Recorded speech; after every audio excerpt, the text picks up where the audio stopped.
Hey, sister girl, welcome to another transformative episode of our show. Y'all, today's topic, out of all the shows that we've done, this is the one I am most excited about. First of all, 2 weeks ago, I shared my story. Last week, Robyn shared her story. Tonight is DeNitra's story. But she mixed some stuff over in because today's topic hits so close to home for so many of us, sugar addiction. But hold up, the way this show is orchestrated, I need you to go and get your snacks, make sure it's some meat, some water or whatever, because what we got for you, it's on and popping. You hear me? We're going to listen. If you ever found yourself craving sweets or relying on sugar to get you through the day, ooh, I feel like my sugar dropping. Ooh, I need something. They even made a commercial with the Snicker bar, right? Okay, we're going to explore the past, the present, and the future of sugar, how it impacts our health, and how we just going to take our control back, okay? Now, we got also, I told you that DeNitra is going to share her story, her journey of sugar addiction. And I promise you, the majority of us watching, whether it's live or replay, you're going to be able to resonate with something that's being said. And then I'm going to share with you some of the present day things. And I just need you to keep an open mind because we've been taught a lot of stuff. Come on, 1964 right here. I know that breakfast is the most important meal of the day. I know all those things that came across that television and told me, but we get ready to talk about all of that because Robyn is going to bring you our future. And so before we dive in, I need you to do me a favor. I need you to hit that share button, because if you know anybody that's fluffy, they need to be in here watching this with us. All right. So we love connecting with our sister girl community. Y'all ready? All right. Let's break away from this sugar hole. DeNitra, can I hear from you? Hello. Yes, ma'am. Thank you, G. And I am excited and nervous and already feeling raw and all of that, but it is a must do. I really want to just take time to work through, how did we even get to a place of calling something a sugar addiction? Where does that come from? How did it happen? What is our love of sugar? How did we get to this place? And so I want to take my time and really dive deep. And so G said it right. If you are a note taker, now's the time to get paper because it's a loaded conversation. And it's loaded intentionally because I want to put some things in your back pocket, your front pocket, in your purse. When you leave this conversation today, you'll be able to do your own research. This is not take our word for it. This is you go and find out for yourself as well. And so, as you all know, I am the ACE on the screen stands for advocator, coach, and educator. And that's the lens that I'm going to always come from. So the research that I spend my time doing is in order to advocate for you all. And then I want to coach you along. Someone has coached me along, still coaching me along. And then by profession, by love, I'm an educator. And so you're going to see all of that tonight. So let's hop into it. Here we go. So let's just start with this whole concept around sugar's grip on us, right? It's this whole sweet history to modern addiction. And, it used to be a time where sugar was super rare. It wasn't even a part of our everyday eating. It was something that you had. If you notice, we all call it a treat, and we call it a treat because that's simply what it was. It wasn't meant to be, this hold and grip on us as we find ourselves. So, it was a time where it was a birthday cake because it was your birthday, and that was like the only time that you had an opportunity to really have sugar was when it was a special occasion. And now today it is a staple among us. And so if we just look back to our cultural roots and, all of our family gatherings are surrounded around sugar. I can remember even my grandmother having 3 different cakes. There was going to be a German chocolate cake. There was going to be a pound cake. There was going to be some other flavor that someone else liked that didn't have a frosting on it. And so that's the way I grew up. I'm sure that's the way a lot of you all grew up. And historically, again, the whole idea of this sugar consumption for us as humans was for it to be a sweet treat. And let us not forget sweet tea. I don't like mentioning sweet tea because sweet tea has never been my thing. But this goes all the way back to the 17th and 18th century when sugar first became majorly available. And then it began to be a process industry for each one of us. And so you can see on the screen where it even talks about the Louisiana sugarcane on the plantations becoming an economic powerhouse. So for us, it goes. We're going to need you to share your screen. Oh, sorry, y'all. Woohoo. I'm just going. Thank you. Can we see the screen now? There we go. Let me dial back just one way. It's just the beginning screen. This is where I am, and talking about the culture roots, just from the South. That's where I live, is in the South, and just talking about the history of sugar. And then its economic impact. By the early 1900s, sugar had become entrenched in the Southern economy and culture that it influenced everything from local politics to infrastructure development. These things are very important for us to kind of understand. Remember, I didn't come to give it all to you today. I'm giving you some tips for you to go. This is the teacher in me saying you got homework already, right? So I need you to go deeper. But this is just the beginning of this sugar story. And so let's take a look at this individual. Her name is Ellen White. Don't know if you've heard of her before. Ellen was a pioneer in moving us to a place of vegan and vegetarianism. She was a part of the Seventh-day Adventist Church. And she got in cahoots with Dr. Kellogg. Do y'all know who Dr. Kellogg is? First name John Harvey Kellogg. This is, yes, the Kellogg family. So together with their thought processes, they began to talk about why we should not be eating meat. That was Ellen White's whole controversial thought process, is that God said that people should not be eating meat. And she aligned that with, believe it or not, sexual behaviors. Yes, this goes deep. So this idea of not eating sugar and not eating meat and becoming vegan and vegetarian was to decrease your desire to be a human and sexual. So she and John Kellogg got together and created this whole concept around not eating meat, which flipped us to a place of consuming lots of grains. And I say this often, I'm known for saying this, that this actually,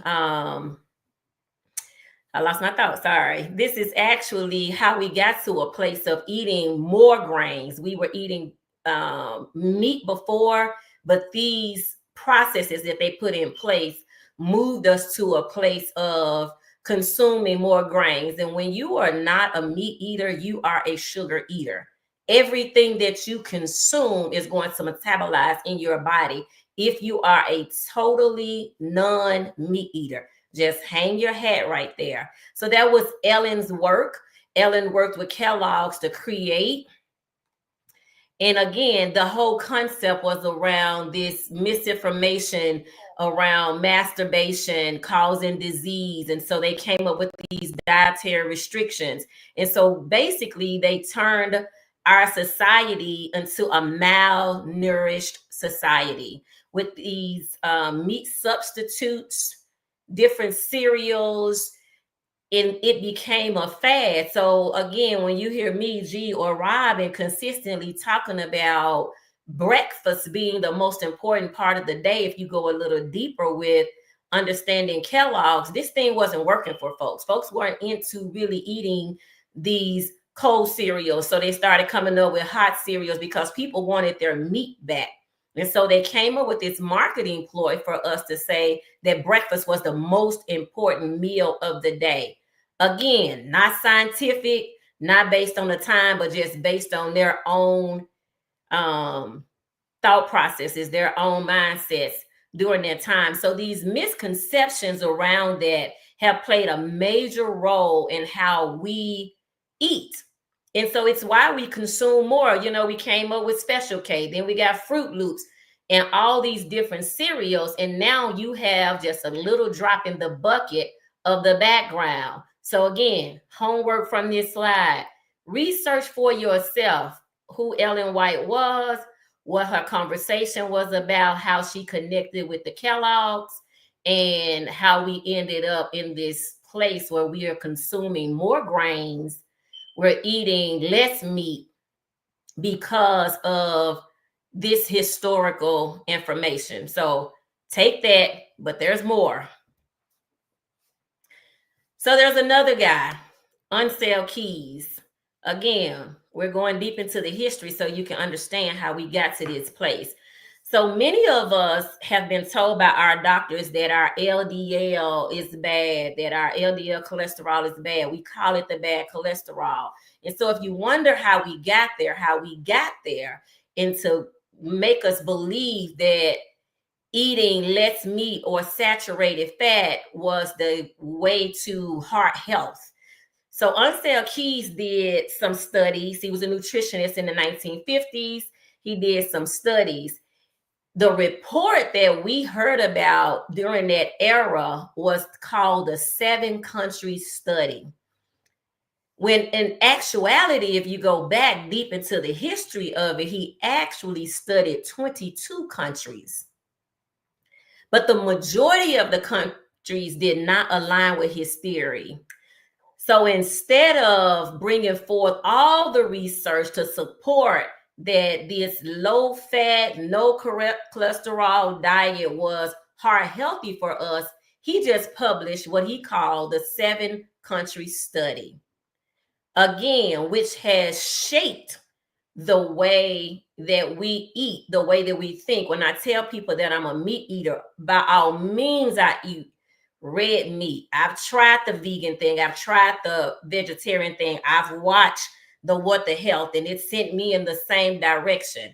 But what I know now is that basically we were tricked out of eating red meat, saturated fat, butter. We were made to, told to eat margarine, to eat low fat. And so we wonder why we're in this situation. And so we see again here, another homework assignment, another plug is that we are making decisions about cholesterol. And what we know now is that this study that was actually published and done, this study actually had 22 countries versus 7 countries.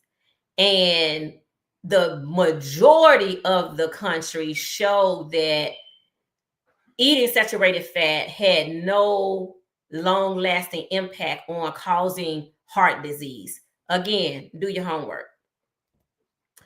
All right, so let's jump ahead a little bit. John Yuckin, the Sugar Crusader is what he was named. He was a pioneer. His first book, this book was first published he was a nutritionist in the 60s. This book was published in 1968, and the book was called Pure White and Deadly: How Sugar is Killing Us and What We Can Do to Stop It. Now, I'm just going to pause because I've been talking a lot and I've said a lot, but I just want us to pause for a moment and just realize that we had this information around sugar and the impact on sugar and what really causes heart disease since the 60s. And here we are in the 2024. So I just want to pause right there. G, Robyn, see if you all want to add on before I move on. Well, you know, I'm going to take it to the next level, but two things I did jot down when you were talking. Say the lady's name again. Ellen White. There you go. When you were talking about Ellen White, and I need for people to understand, our money says, in God we trust. This nation was founded, and they are adamant about husband, wife, 2 kids and a dog.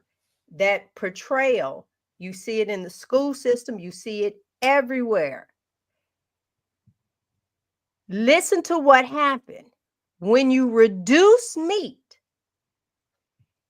Your sex drive will go down because your testosterone going down. And then when you take that lipid, that statin, Mm-hmm. that's going to destroy your testosterone as well. So yeah, it will bring down. It did change a lot of the sexuality because, honey, meat make your man chase you. And that's what was going on. I'm just trying to tell you what happens over here, but I digress. I'm getting back on topic. Now, the other thing I appreciate that, G. Wait a minute, listen. What was the breakfast food prior to cereal? Right. We put that, they turned around and told us that's what it was, but you know what people used to eat? Dinner from the night before. And when you ate, you were breaking your fast. And that was just that simple. But somewhere, if I ask you what's breakfast food, you're gonna tell me bacon, eggs, grits, pancake. They didn't introduce you got the pancakes and the French toast and all that. That's not breakfast food. Marketing. That's all I got to say till it's my turn. Your turn, Robyn. Well, I just wanted to say that, I mean, I think that this is very significant that we have had this information around for many, many years.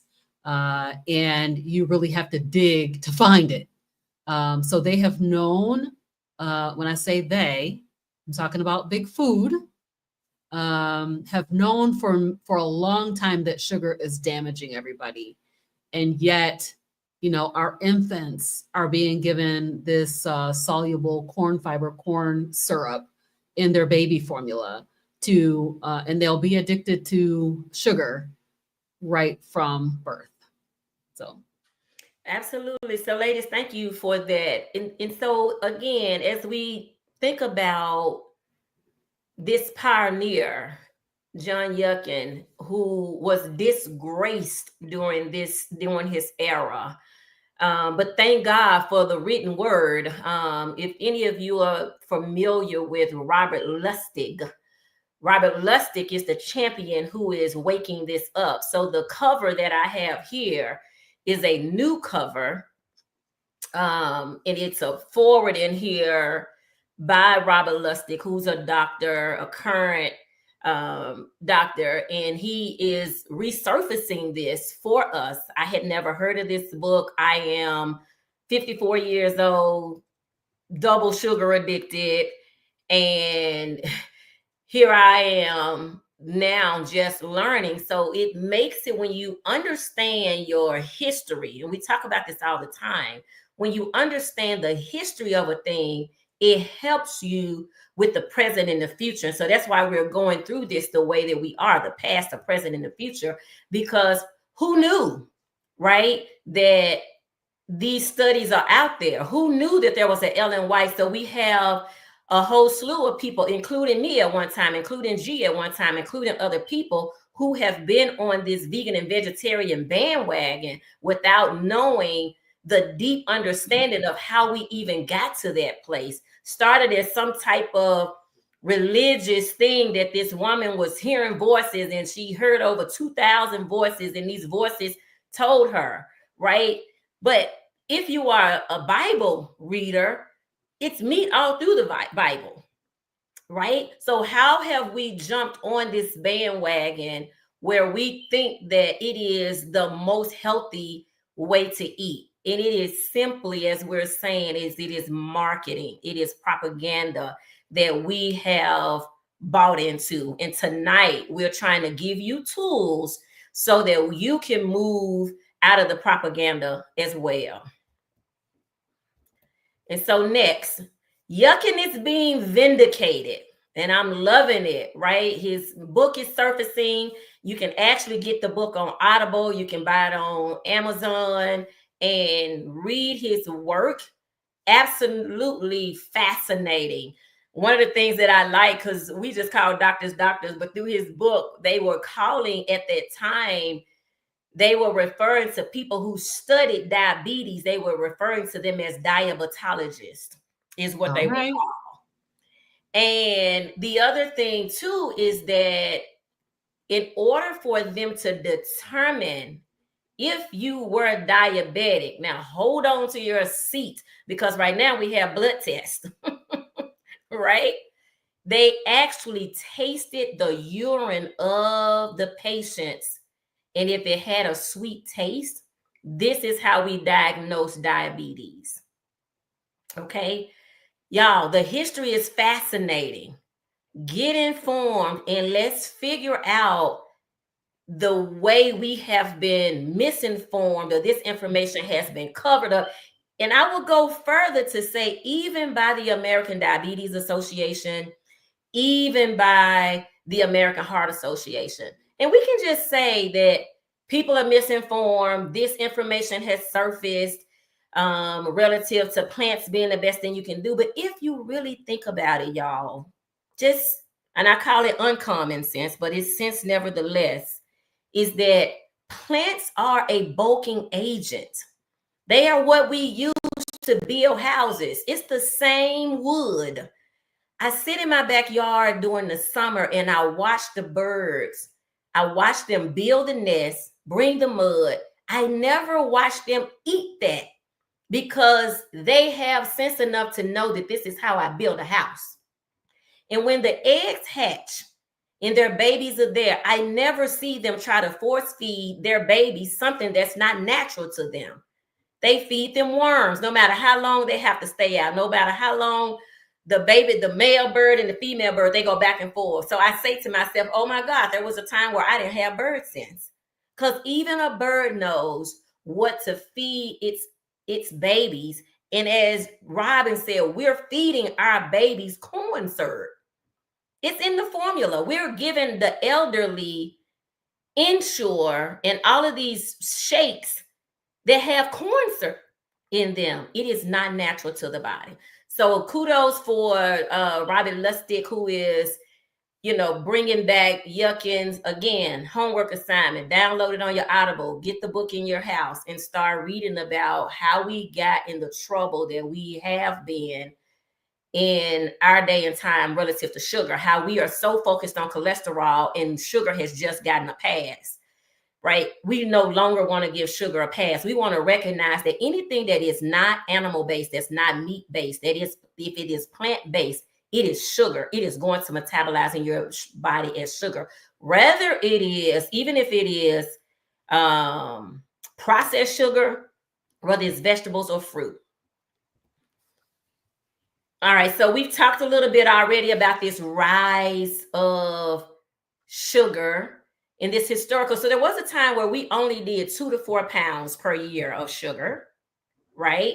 And now we are consuming 152 pounds of sugar annually, okay? But watch this right here. This was a fascinating statement. The average American now eats their body weight in sugar every year.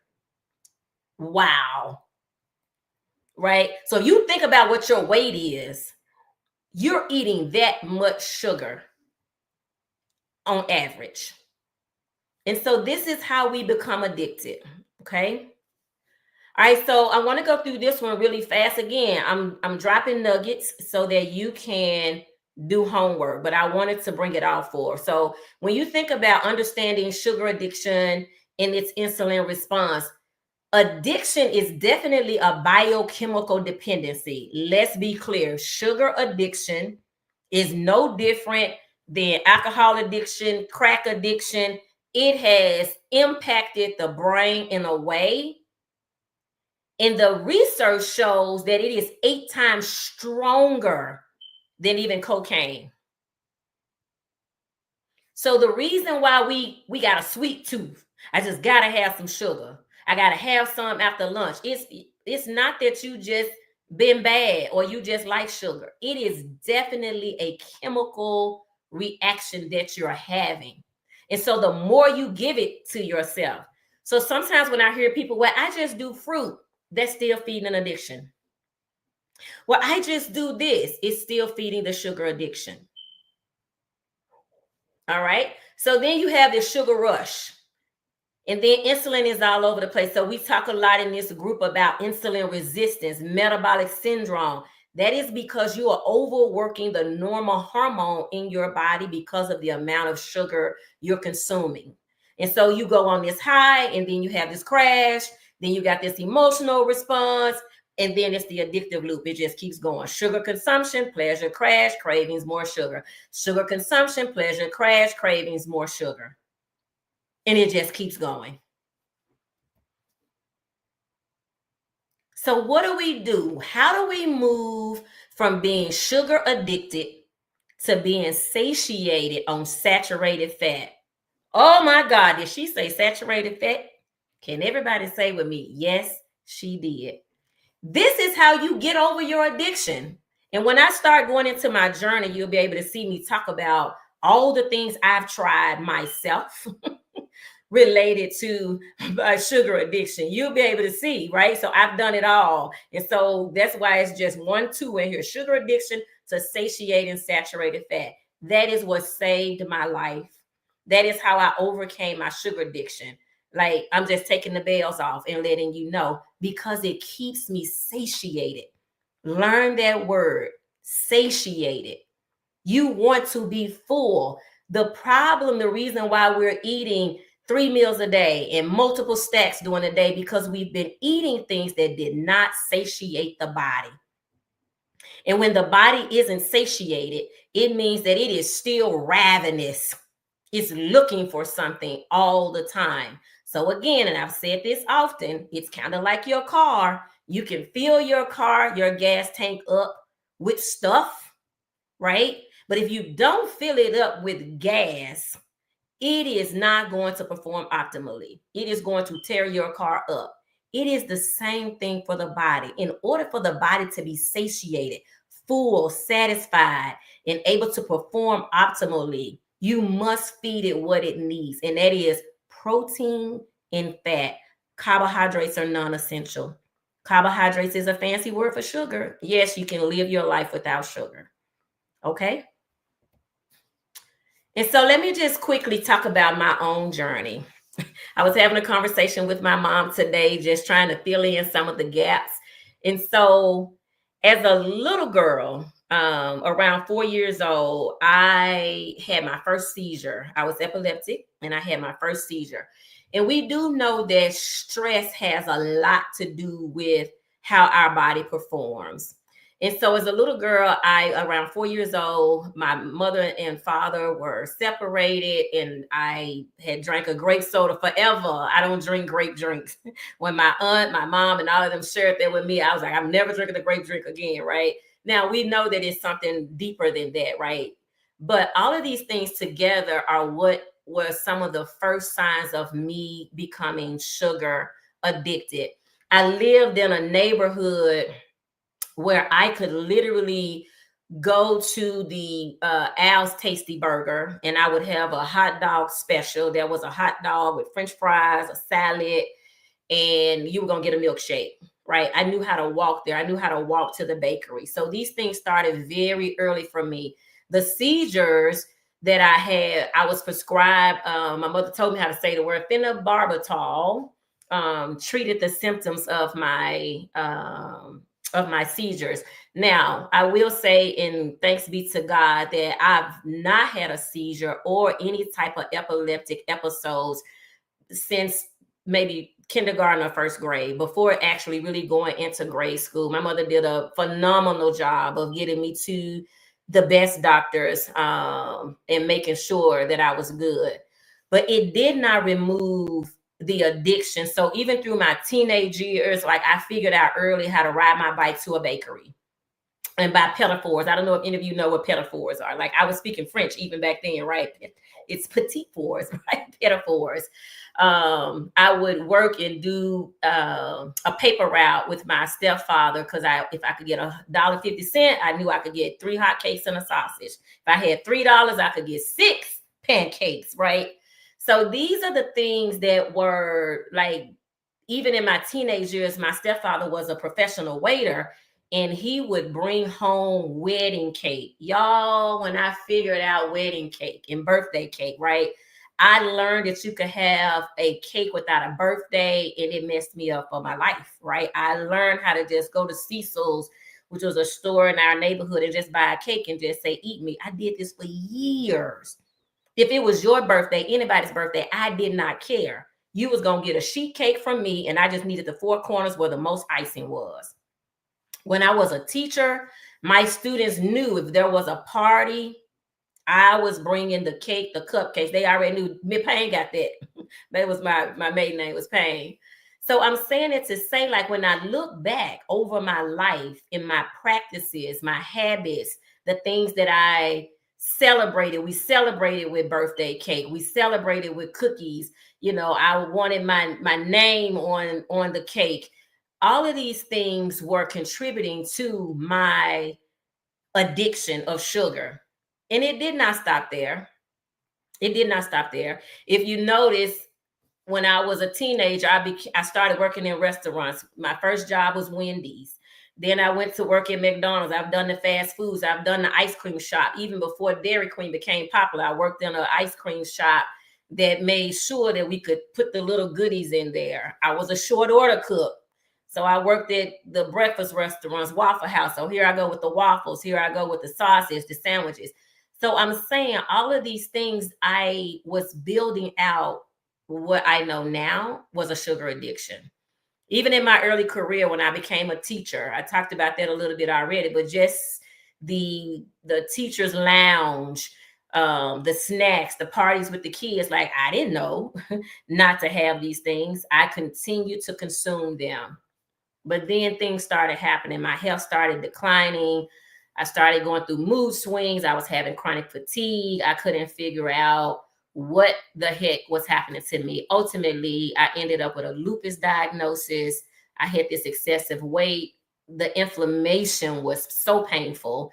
I had eczema, face, neck, back. Sometimes when I look back at pictures, I'm like, oh my God, like I was really sugar addicted with what looked like no way out. And so the wake-up call for me really came when I got the pre-diabetic diagnosis and the lupus diagnosis. My weight was climbing out of control. I went to 2 specialists. Both specialists was like, yes, you definitely have lupus. They wanted to put me on Plaquenil, my feet, my ankles. It was just terrible. But the worst thing that happened was that I started losing family members to some of these same symptoms that I was experiencing. Some of these same diagnoses that I was having, I started losing family members. And so that became the knock on the door to say, how do I do something different? And so some of my first initial things that I started to do, because I was able to identify that I had a problem and that the problem was going to eventually take me out.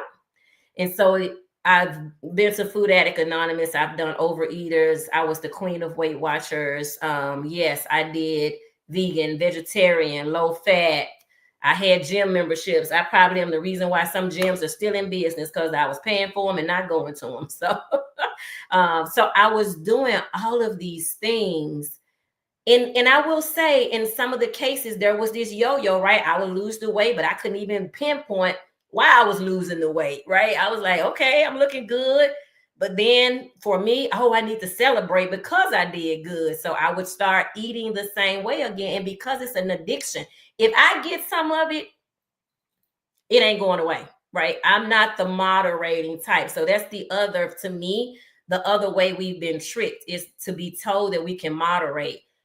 That's non-existent to me. Most recently, about 2 years ago, I was in the mall in Memphis walking, and I had been off of sugar for several months, doing exceptionally well, walking every day. And there's a cookie store in there. See, for me, I like the cookie with the icing on it. So I was like, well, I've been doing good. Let me just get one.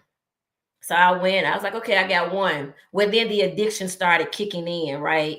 While I was walking, it was like, well, just get one more. And then once you're going out the door, you know, you ain't going to be able to turn around and come back. And then you can just have one more. Y'all, I'm telling y'all, for me, how good God is. When I went back to get this second cookie, there was a guy there in a wheelchair where both his legs were amputated. And God was like, cookie, this, because this man, I would venture to say that this man's legs and amputations are not a result of war. This is it is a war, but it was a war with sugar, and he didn't win. His legs didn't win, right? And so I'm saying these things like not to call out or belittle, if you will, these type of situations, but I say them in a space of awakening, right? In a space of awareness that we must do something different. We must have a war against sugar. We had a war against drugs, right? We need a war against sugar, because sugar is ultimately, I would say 85% of the deaths that we are experiencing, from dementia to high blood pressure, it is all rooted in sugar. And then the revelation is the word rooted. Rooted. It's a plant. So the root cause of most of these illnesses are directly tied to sugar. And so my transformation started coming when I really started to understand insulin resistance. Y'all, if y'all don't hear anything else we say on this show, please, please, please, please better understand insulin resistance. In my recovery, you all have heard me talk about that, and I'm still in recovery, right? I am still overcoming. You might bring a tray of cookies in here right now. I was in Chicago this weekend, and my aunt had some cookies, and I heard myself twice ask, are those cookies fresh? Are those cookies fresh? Right? They were cookies with icing on it. That's my thing. But I resisted, because then I remember the pain that I've been in. And so right now, what you'll catch me right now today doing what I'm doing on this show with these two ladies, is trying to advocate, coach, and educate. Just really trying to help people understand that sugar has a grip on us. And we must understand that anything that is not meat. So a lot of people say stuff like sugar in everything. I said, no, it's not. It's not in meat. Oh, so you think it's just supposed to eat meat all the time? If it's going to keep your blood sugar from spiking, then I think you should definitely consider it. Okay. So that's my goal now. This is my journey. I'm still on my journey. I'm still learning. I'm still reducing inflammation. I'm moving more. I'm eating more meat. Before I came on the show, I had me a good fatty steak. Feel good, got great strength. Those diagnoses that I had before, those things have turned around. I'm grateful and I'm thankful. So this is a picture of me. I think I may have shared this on the show before, when I say that I was ignorant and inflamed, and now I'm on my journey to health and healing. The pictures before, I often say that insulin resistance has nothing to do with size. Size is one thing. I just recently worked with a young lady who was 150 pounds. She was trying to get to 135. We reviewed what she had been eating. She was practicing pescatarian for 10 years, which is supposed to be a very healthy way to eat, because that's just vegetables and seafood. But again, when you take meat out, as G said earlier, you're going to eat more and more sugar, right? So this young lady is now down 12 pounds. She texted me yesterday morning or today, and she's done that in 1 month by adding meat back in her diet, decreasing her sugar, and decreasing her carbohydrates. I want you guys to really see this. This is one of the best insulin resistant. Ladies, if y'all can help me get the picture up, I see that it didn't change. I'm sorry. Thank you. If I could get you guys to take a look at this, this is really comprehensive. The only one of the ones that I see is missing here is sugar addiction. If I could do this all over, sugar addiction would definitely be on here. But I want us to see insulin resistance. The root cause of insulin resistance is directly tied to sugar. But I want you to be able to see all the things G talked about earlier about erectile dysfunction, low T, low testosterone. All of those things are directly driven by the sugar that you're putting in your body. So ladies that are on this show tonight, stop forcing your man to eat that salad at the restaurant and that baked potato. Take that man out and get him a cowboy steak. Ladies, women, mothers, stop forcing your kids to eat these vegetables. Eat them all up. You're going to eat your vegetable. All you eat, that's all you want is meat. Stop forcing your kid. It is sugar. Yes, we know about processed sugars, but these other things are sugar too.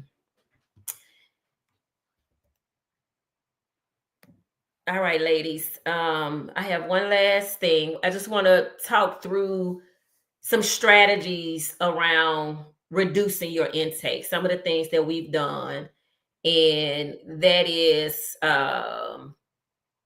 just really starting to think about how to decrease your sugars, right? Starting to recognize that most of the time, so if your plate look like this, I'm gonna say this quickly. If your plate look like this, you got a piece of chicken, you got some macaroni, you got a baked potato, you got some greens, you got some bread on the side, and you got sweet tea.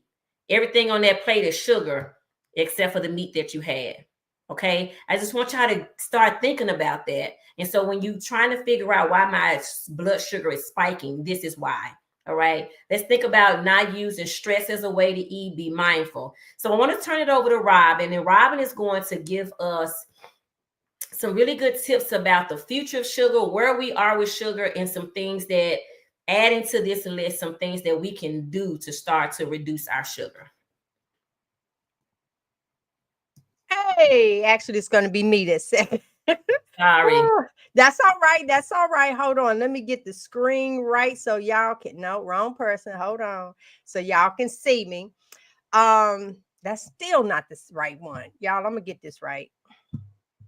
I had to expand it like that. There I am. And let me shrink this back so I can get everything. First of all, thank you, DeNitra. Thank you for saying yes to come on the show and be permanent here. Thank you for the knowledge. Thank you for helping me in my train of thought for where this lifestyle is taking me. Now, I want to touch on sugar and fat. Let's think about the things that they told us in regards to fat. No red, lay off the red meat. Please don't eat the fat. Eat lean pieces, no butter, and they got you on a statin, right? On the other side, you have sugar, and they also, to counter butter, they created you a margarine. And then they have the grains, all of these things that have added sugar, or they turn into sugar on their own. Now, with that being said, let me understand this.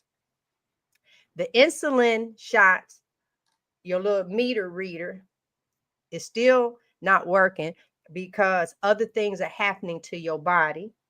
The statin is, once again, for men, lowering your testosterone. And if I'm not mistaken, somewhere in there is affecting estrogen in your body as well. That's the reason why your penis is not doing what it needs to do when you want to do it without adding another pill. And then for women, all of these other things are happening with us. And then you end up with a heart attack. And they want to say, yeah, well, you didn't eat, you must have had some red meat, or they want, but they're not hitting the sugar side. So with that being said, let's fast forward to today. DeNitra gave us the information for in the past, but sugar just isn't an ingredient. I need for you all to hear this. Today, it's a commodity, okay? Controlled by some of the most powerful corporations in the world. Now, with that being said, big food companies engineer processed foods to be hyper palatable. I keep telling y'all, a chemist made your food, not a chef, combining sugar, salt, and fat to keep us hooked. It wasn't by an accident, it was by design. Please understand, it is by design. All right, let's get into it. All right. Big food companies intentionally design processed foods to be hyper palatable by combining the sugar, the fat, and the salt in precise ratios that trigger the brain reward system. They even gave a name for it, y'all. It's called the bliss point. So I need you to hear that. They in a lab constructing this as a bliss point for you to be addicted. All right? Okay. Are you mad yet? Are you mad yet? I'm telling you that some people, first, you got the company. I got to turn my heat off. Hold on. You got the company that's paying people to trick your taste buds, understanding that you're going to get hooked, but my pockets are fat. Okay. All right. Not you got that. You got that part. It's profit over health. These combinations are not accidental. They are the result of extensive research funded by the food corporations to ensure their products are addictive and highly profitable. They are addictive and highly profitable. This engineering targets your emotional and biological responses, link those to food comforts, happiness, convenience, while compromising, and they know, while compromising long-term health for you. Okay, now here's the homework from me. And you could probably do this one off the top of your head. Don't even have to look in the book. Why would the doctor cure you? Oh, it must be the people over there in the back. So you tell me, I'm a physician. That's not how they taught them, right? So they're not doing something that's totally wrong, because a lot of the physicians fat too. Okay, so here's the thing. You see them eating and drinking and trying to come in, wiping crumbs off and washing their hands, them too. But even in that, if you are a diabetic, I'm going to give you smaller portions, cut out these things, and here's your insulin, or here's your pill, right? Now, I can switch you to the one where you have your the permanent thing in there. You can get the pump. Do you hear all the money that's being made? All because no one is telling you, cut this out, you will need none of that. But who gonna benefit off of that but you? All right, let's go on to the next one. Come on, let's keep it rolling. The sugar industry's role shifting blame to fat. Now, this is what you came here to hear. In the 1960s, the sugar industry funded research that downplayed the role of sugar in chronic diseases like heart disease, and instead, what they do? Huh? What do we do? Good. It ain't us. You better look over there. You better look over there. That's what they did.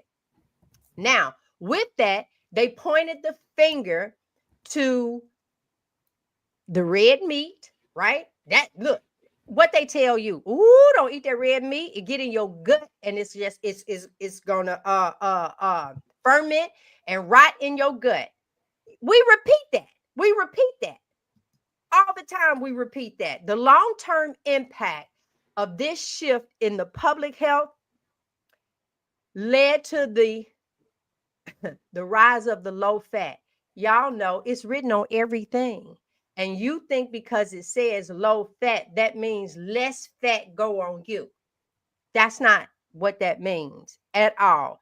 But that's marketing for you. All right.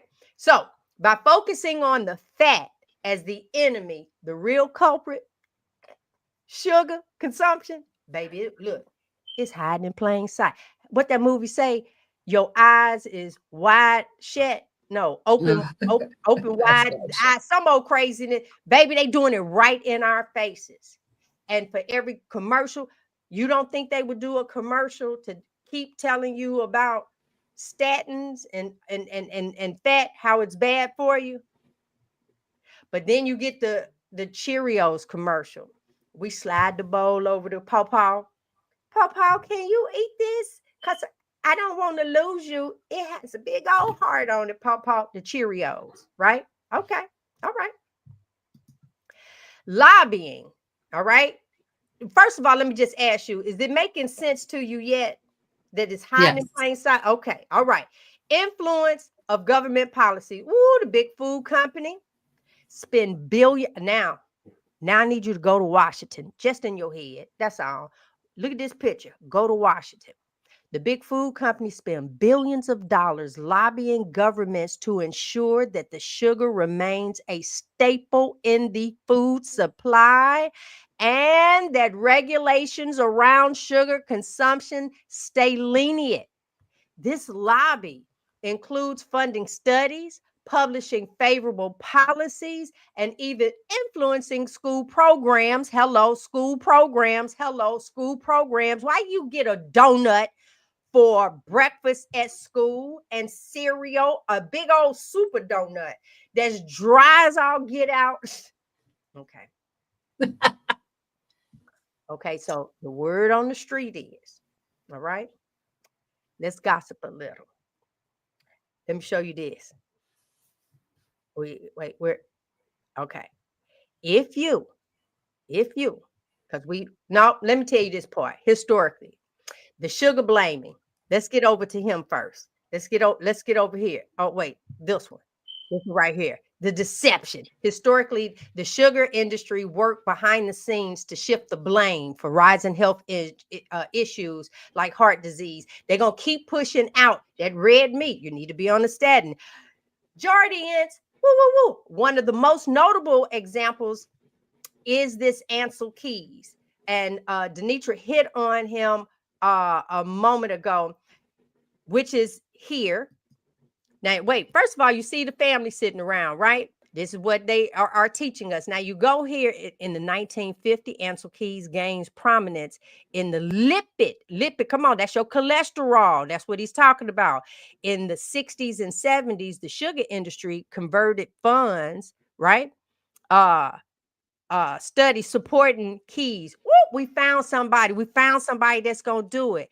Then by the 1980s, while we was in our leggings and that low-fat diet came around and we lost our minds. Yes, we did. The big food companies know exactly what they're doing. They've spent decades lobbying for policies that protect their bottom line and keep us hooked on sugar. But by shifting the blame from sugar to fat, they've manipulated the public. And now look at the condition that we are in because of the sugar-laden processed foods that dominate us. Hidden sugars. Over 70% of packaged food contain hidden sugars under various names. You need to know the names, all right? When you're looking at a label, understanding what it is that you're seeing, they're in order, all right, in their quantities from most to least. So if sugar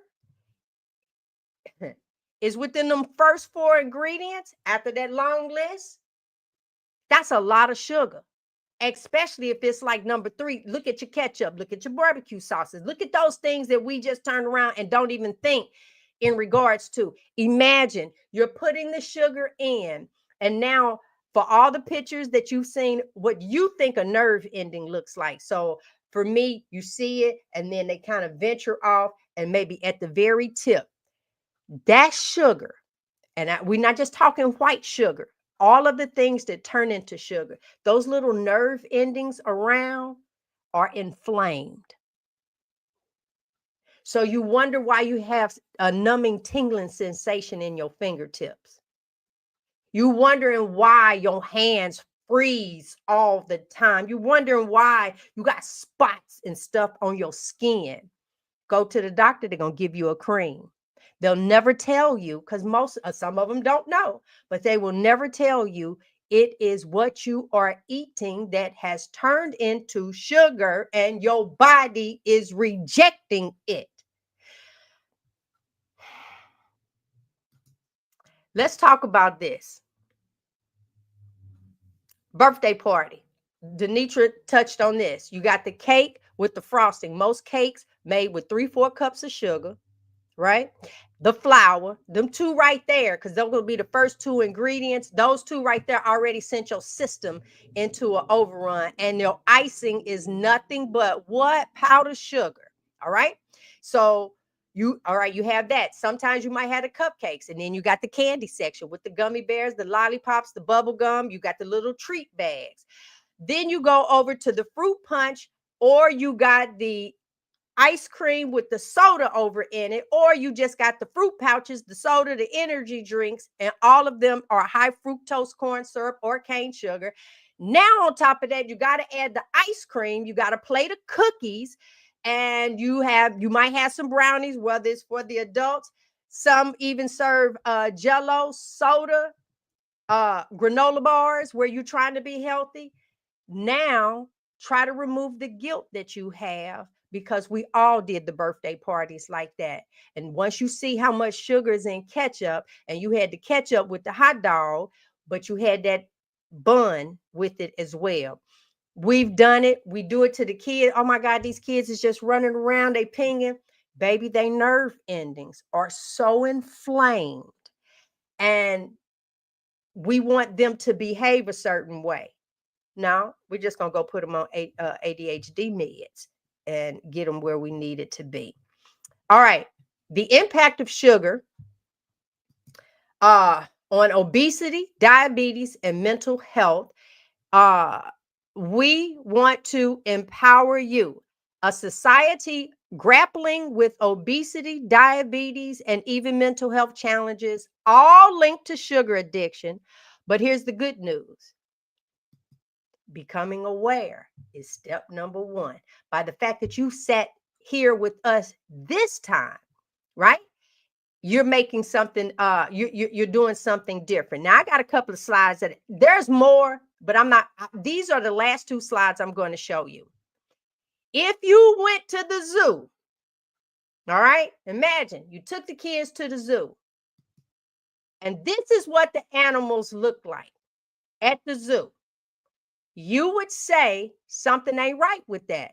You would want to, you're going to now try and find who's in charge of this zoo. Peter going to be there, right? All of that's going on. But watch this here.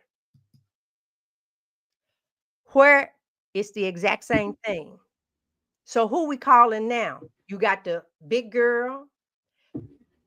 This is what we doing to our bodies. Nothing cute about it. Your body is inflamed. Your body is yelling for help. The industry did it to you. Now you can keep taking that medicine. You can keep doing what it is that you want to do, or you can hear the words that are coming out of my mouth. It's the food. Because if you went to the zoo, what are they feeding that animal? Oh my God, he had a reaction to something. You would not say that it was the environment. You would not say that it was your body is having some type of reaction, anything like that. If this now, the man I'm showing that one because when the last time he saw his underparts? And all that, we doing this to ourselves. Fat ain't supposed to rub like that. We're not supposed to be like that. That is an outward expression of your body screaming for help. And it's Robyn's turn. I have to stop there because if you logged in under me, I do have some, and I'll make sure that the other ladies have it as well. In 2016, the Sugar Industry and Coronary Heart Disease Research in JAMA, which stands for the Journal of American Medical Association. That is a peer-reviewed medical journal published by the American Medical Association. And in 2016, they exposed Ansel and all of this other stuff, and you never heard about it. And I wonder why. Because enough money was paid to keep it on the down low, and then you ended up hearing all the other stuff that they needed for you to hear. That's why they're talking about regular news and being able to come on where people are researching and doing and bringing it to you. January is Carnivore, World Carnivore Month, and we're going to tell you more about that. But Robyn, I know. Ladies, I'm going to say, y'all ladies done cut up tonight. You have laid it out there so well. You literally covered all of my slides. There's just a couple of things that I want to say. And I have a set of slides, but I'm not going to go over them all because you guys have covered it. So let me just bring this up.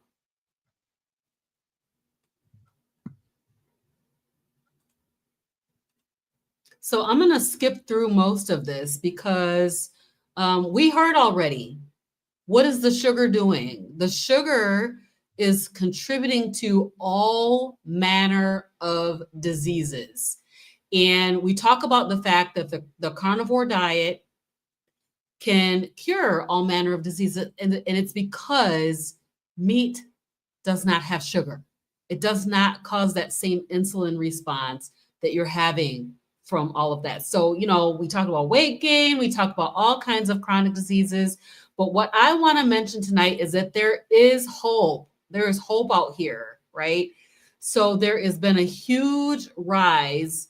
I mean, as we heard from DeNitra and we heard from G, there has been studies out there. There has been information out there. There have been details out there about the dangers of sugar and in our metabolic health, right? But we have not focused on metabolic health and how different practices in metabolic health can help with our with what you just saw, what G was showing, and that is the fact that we are sick. Our society is super sick. So there is a movement, and it's the metabolic health movement. And it talks about the importance of having stable blood sugar levels. And DeNitra always talks about insulin sensitivity, becoming more insulin sensitive, so that your body, your insulin is not always chasing that sugar that we keep pouring in. We hear that we're only supposed to have a teaspoon of sugar in our body at a time. If you're eating a cake and a pie and a cookie and some ice cream and a sweet tea and a Coke, you definitely are causing, a metabolic health crisis in your body.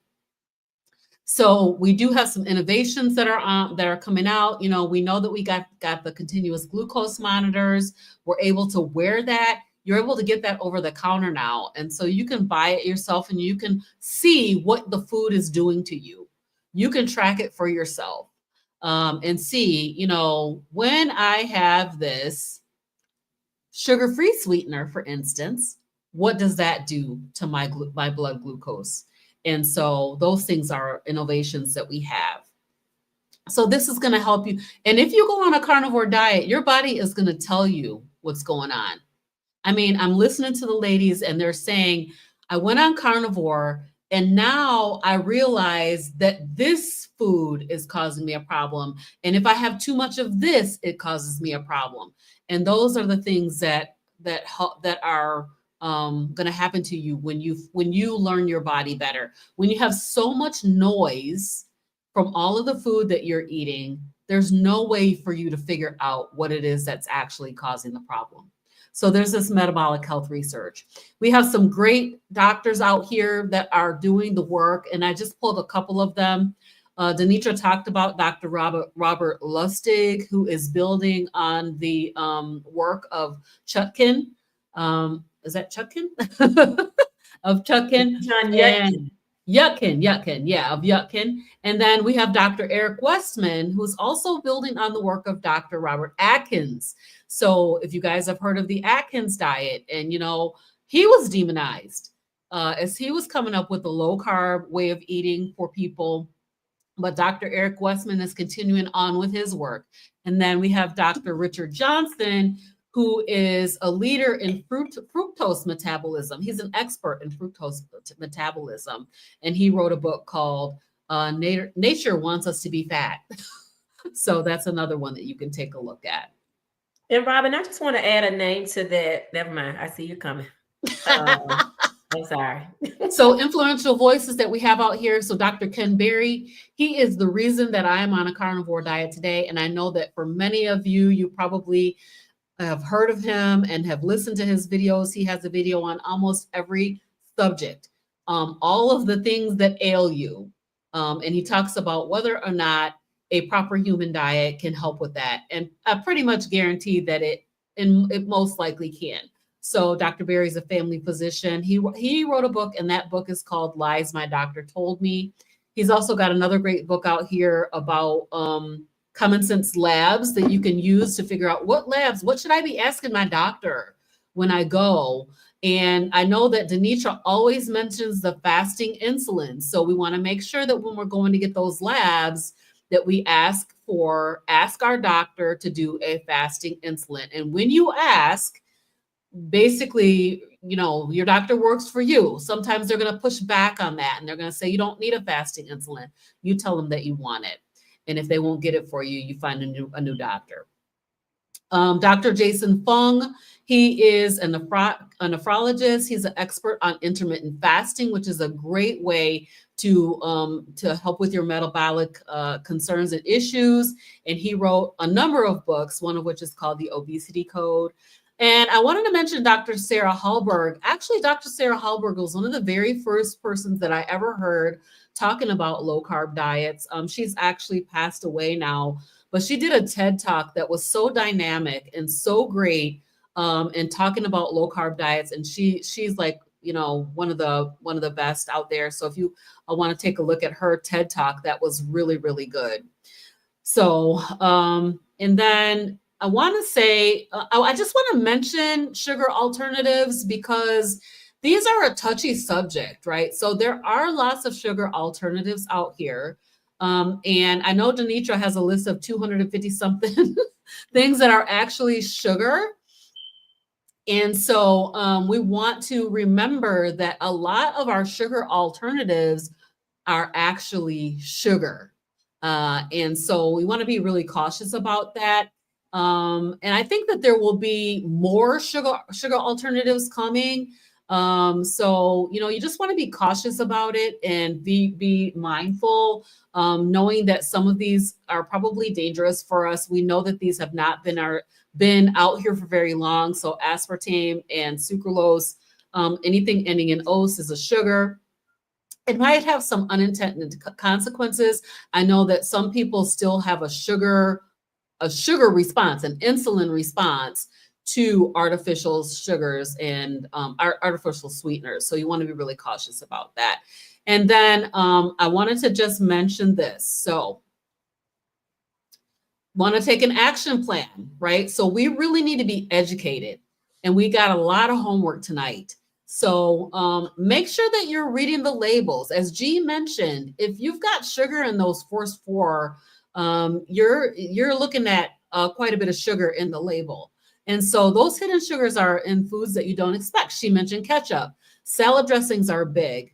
And then even savory snacks can have hidden sugars in it. So you want to make sure that you understand, look up, what is it? What are different ways that they're calling sugar? And I think we might have an infographic or something that we can share with you that gives you a list of what things you could be looking for. But certainly high fructose corn syrup, dextrose, we'll put it in the Facebook group. Okay, great. And maltodextrin, and we talked about, the infant formula having the high fructose corn syrup in it. So that's a huge problem for our babies. Focus on whole nutrient dense foods. So we want to make sure that we're eating foods that nourish and satiate. And so we heard that term earlier tonight. We want to focus on the meat. Prioritize your protein, and don't be afraid of the fat. So when it says healthy fats, I put tallow, butter, and lard. Those are healthy fats, and those stabilize your blood sugars and they curb your cravings naturally. Once you convert over to a carnivore diet or even a proper human diet, your sugar cravings should greatly reduce. Rebalance your gut. So a healthy carnivore diet will reset your gut microbiome. So all those sugars are destroying your gut. You hear about leaky gut and all these issues that you're having with your gut. I had crazy IBS. And so I want to make sure that you guys know that a healthy carnivore diet will rebalance and reset your gut microbiome, restore your gut health, and eliminate sugar cravings. And then make sure that you're setting a realistic goal. So I want to talk about community tonight, because community is huge. And so I want to talk about our Hey Sister Girl group on Facebook. It's called Hey Sister Girl. And you will find a link to Hey Sister Girl group in our video here. This group is going to be so amazing, and we are starting a World Carnivore Month challenge starting on the 1st of January, 2025. In January, there are going to be millions of people that are doing carnivore along with you. So, don't be afraid to start, because it's going to be a huge community of people that are going to be here to support you for to begin your carnivore journey. And then also we're providing that accountability and support for you. So come and check us out in our Hey Sister Girl Facebook group. And we're looking forward to seeing you there. I'm going to turn it back over to DeNitra. Thank you guys so much. It is. DeNitra, can I add this before you go on? I want the people to think this. Y'all see these desserts where they took the sweetened condensed milk that's super thick, mixed it with the cinnamon rolls, put that over in the pan, put powdered sugar on top of it. All of these things we are willing to try. Now I need for you to know that humans, we are the most intelligent on earth. We are over the beast of the field, the fish in the sea. Us. We it. Head honcho, that's us. And we so smart. We're the only people, only animals that eat outside of their intended food. Robyn touched on it. Think about it. A baby, you go to give them some vegetables. They do that. Some of them even do that with the fruit. Give him a chicken bone. He gnawing and it's like, oh, that's doing your gums. No, finally you gave it what it wanted.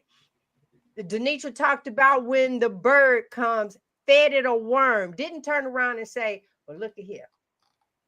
I see this grass over here and I haven't found a worm, and the grass is close to the worm. So let me give my baby some grass. That's not what he done. Because, kale used to be on the plate as decorations. But them smart humans said, what? Let's make a kale salad. Let's cook the kale. Let's put it in a smoothie. Eating outside of what you were intended to eat. So now we got the flax seeds. If you mix water and boil with it, the paste numbs your face. They do it as a Botox. TikTok, watch it. You see so many people, oh my God, it works. It works. So if it's numbing your face, you chewing it up in a smoothie. Somewhere in this, common sense has to kick in. But the reason why most of us, myself included, because I heard about Atkins a long time ago. I saw Atkins when he was originally on Oprah's show. I was watching it and said to myself, oh, I don't think I'm ready to give up bread. Never told me that I was never meant to eat it. So my sympathy level goes real low on that one, because I'm telling you, That food, we're not supposed to eat it. God did not make that for us. Man found out a way to make money. The love of money is the root of all evil. Follow the money. Follow the money. Follow the money. DeNitra, your turn. Ladies, thank you, y'all. This has been phenomenal. I just say to anybody who's here live, please share this. A couple of things I just want to close with is that, sugar addiction is not our fault, right? It wasn't our fault. But now that you know, it is our responsibility to be accountable. It is our responsibility to do something different. As a part of our company, we say, if you knew better, would you, could you, should you do better? We are trying to bring you as much knowledge as we can. We try to cram it in. We get excited. We get motivated. You can pause this, listen to it later. We are, far over the hour that we typically want to do, but it's power pack. And we're power pack because we're moving into a new year. This is the time of the year where everybody is starting to make some choices and decisions. And so we want to be on your mind while you're making these choices and decisions. So one of the things that I want to unpack before we close tonight is this concept around doing a detox at the beginning of the year. And for most people, detox means taking in a bunch of fruits and vegetables. You're doing that for like 7 days where you're not feeding your body anything but some type of smoothie. You're putting in a machine. I mean, I could go deeper with what you're doing with those seeds and why those seeds are definitely the toxins. So you're not detoxing, you are toxing your body. So let me tell you what a real detox is. A real detox simply means to eliminate toxins.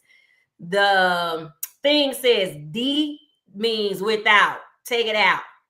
That's what you stop doing. It's not about what you're putting in that's detoxing your body. As a matter of fact, if you are doing a detox that includes only eating fruits, vegetables, and smoothies, you are eating for 7 days sugar. Now, some people say, oh, but I felt better. Oh, but it was this. And so the thing about you doing something different, yes, you're going to see some kind of results, right? But for the long term, your body is not meant to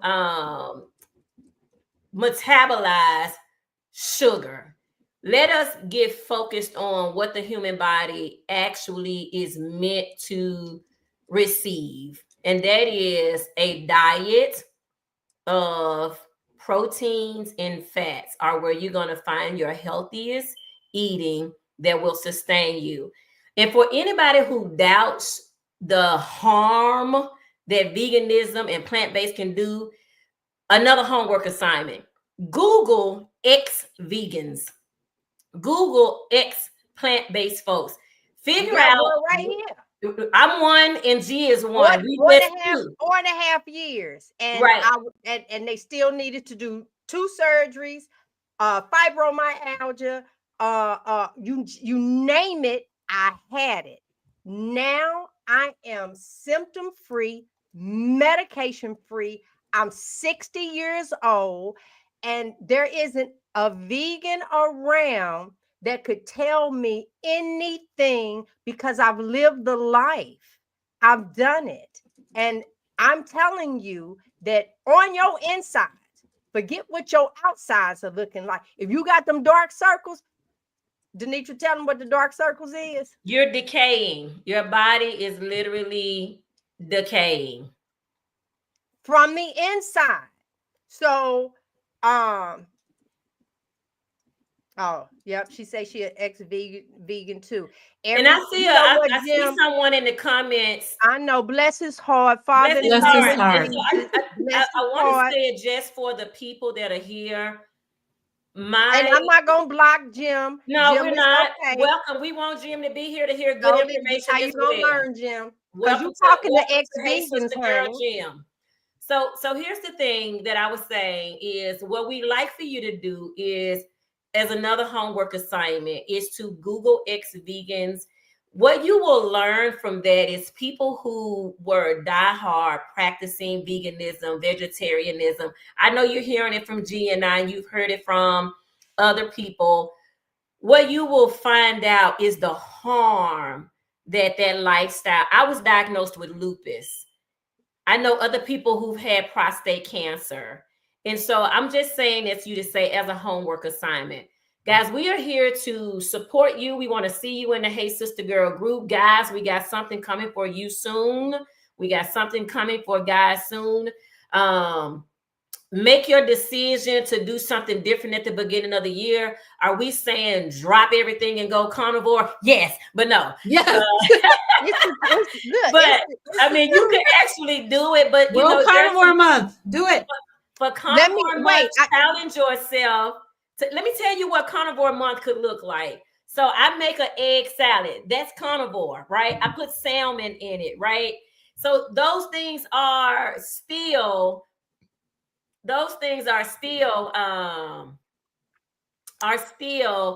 available for you to be able to try as well. And you know, the idea is for us to figure out our formula, what works for us.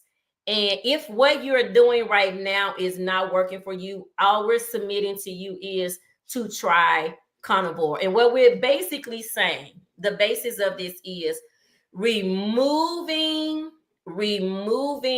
processed foods from your diet, those things that come in a pack. Whoever Jim is on somebody's YouTube. It's not my YouTube. If you can check listen, let me just say this.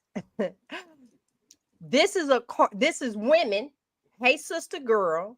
This is us talking about meat and only a male vegan. That goes to show you, leave the vegetables and stuff alone. Baby, you bust into a room that you're not even invited to, but it's okay because I know you got them vegetables and stuff in you, and it causes you to come in and behave this way. So that's why I say, Father God, in the name of Jesus, Lord Jesus. God, let Jim stay here and learn about some meat tonight, Father, because the vegetables got him just speaking out, banging on the computer, dear God. He just is tapping the keys, dear Lord, all of it in large print, where that means he yelling, dear God. Let him yell on, yell, because baby, you couldn't put a vegetable up in here or anything that would cause me to do anything else.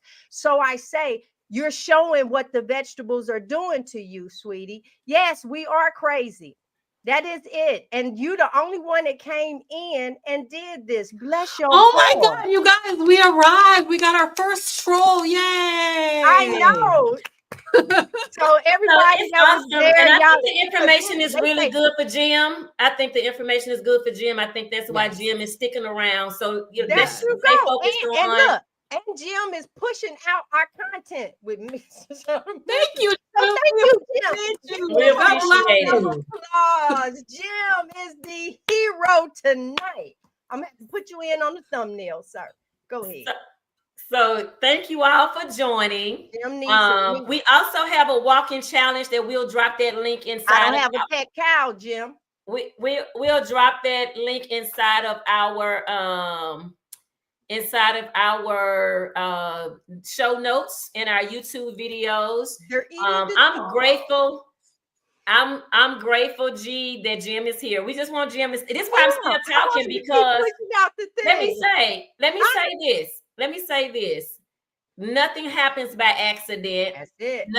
Jim is here today saying what Jim is saying. Jim may be here at the end of January, and we'll have Jim on the show as a guest because his mental state will get better. The brain fog will get better. This is perfect. This is a typical eat vegetables all the time, and this is what you do. Bless your heart. Everybody pray for Jim tonight. Yes, the carnivore. Yes. Remember, Jim, January 1 is World Carnivore. You can do bacon, eggs, butter, add you some shrimp, add you some salmon, and let's see if you can like really work on some of those neural paths that are firing off tonight and caused you to feel comfortable coming to. So we're grateful for you as well. we are here on a divine purpose. So we thank you for that. There Ladies, thank you tonight. Y'all, we are one day almost from a new year. Yes. We're going to do World Carnivore together. We're going to thrive. We're going to work together, hold each other accountable. We're super excited about that. Ladies, I'm grateful to see you tonight. I appreciate the opportunity to share my story. If anybody is looking for me, you can find me at nutritionalknowledge.com. If you're looking for Robyn, you can find her at Carnivore with Grandma. And G, babe, look at here. You take that steak, honey, and you throw that joker on the open flame. You char around that fat. You gnaw up on that bone. Yes, you do it all. Enjoy yourself. You fry that bacon up and let that wonderful smell go around. Don't y'all do that. Do we have any questions, ladies? We don't want to walk away from questions. Jim took up a lot of the space. I think he's out of here finally. Questions tonight. We do not have questions. We don't have any questions. You want to go through any of the comments? I see Talaya Davis has a comment. Talaya, I appreciate seeing myself reflected. Yes, and that is why we are here, Talaya. I am thankful for all the carnivore information I can get, but it's great to know that people who look like me are doing this. Absolutely. Right. And one doctor that I want to add to the list of doctors that also look like us is Dr. Tony Hampton. Yes. Look up Dr. Tony Hampton. He is doing an amazing job out of Chicago, teaching his patients. Dr. Hampton, too, is a recovering vegan vegetarian, and he tells his story as well and what those things did to him. And so we're grateful for him being in this space as well. Yes. So I love it, Tashia, girl. I need to get to some bacon and eggs as well. So ladies, thank you tonight. We will drop that into our Hey Sister Girl for those who want to watch this on repeat. And we appreciate it. Have a good night. All right, everybody. Good night, everybody.